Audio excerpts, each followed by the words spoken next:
United council for education and culture Bangalore, media partner Salar publications എന്നിവയുടെ ആഭിമുഖ്യത്തിൽ കേരളത്തിൽ ആദ്യമായി ഗസൽ ഓഡിഷൻ നടത്തുന്നു. ഡിസംബർ 28-ന് മലപ്പുറം ഗവൺമെന്റ് കോളേജിലാണ് പരിപാടി നടക്കുന്നത്. Range Ghazal all India coordinator Mahmood Shahid, united council for education and culture management trustee Shaista Yusuf, council ട്രസ്റ്റിയും ട്രഷററുമായ ഇക്ബാൽ അഹമ്മദ് ബാഗ്, പ്രശസ്ത ഹിന്ദുസ്ഥാനി സംഗീതജ്ഞനും സൂഫി ഖവാലി ഗായകനുമായ ഉസ്താദ് അഷ്റഫ് ഹൈദ്രോസ്, സ്ഥലം MLA പി ഉബൈദുള്ള തുടങ്ങിയവർ പരിപാടിയിൽ പങ്കെടുക്കും. 13 വയസ്സ് മുതൽ 21 വരെ, 21 മുതൽ 40 വരെ, 40-ന് മുകളിൽ എന്നീ 3 വിഭാഗങ്ങളിലായി എല്ലാ പ്രായത്തിലുള്ള ഗായകർക്കും ഗസൽ ഓഡീഷനിൽ പങ്കെടുക്കാം. 1, 2, 3 സ്ഥാനം ലഭിക്കുന്നവർക്ക് യഥാക്രമം 1,50,000, 25,000 രൂപ സമ്മാനമായി ലഭിക്കും. കൂടാതെ മുഴുവൻ ഗസൽ ഗായകർക്കും ഉറുദു സാഹിത്യകാരന്മാരിൽ നിന്നും സംഗീതജ്ഞരിൽ നിന്നും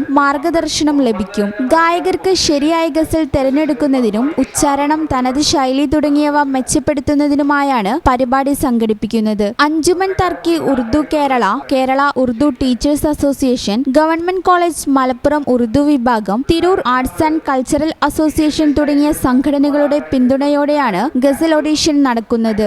സംഘാടക സമിതി ഭാരവാഹികളായ ഡോക്ടർ ഷംസുദ്ദീൻ തിരൂർക്കാട്, ഹമീദ് കാരശ്ശേരി, സലാം മലയമ്മ, ഡോക്ടർ ഫൈസൽ മാവുള്ളടത്തിൽ, രക്ഷാധികാരി P Moideenkutty master, N Moideenkutty master, doctor PK Aboobacker, M Hussain master, convener TA Abdul Rasheed, MP Abdul Sathar തുടങ്ങിയവർ വാർത്താ സമ്മേളനത്തിൽ പങ്കെടുത്തു.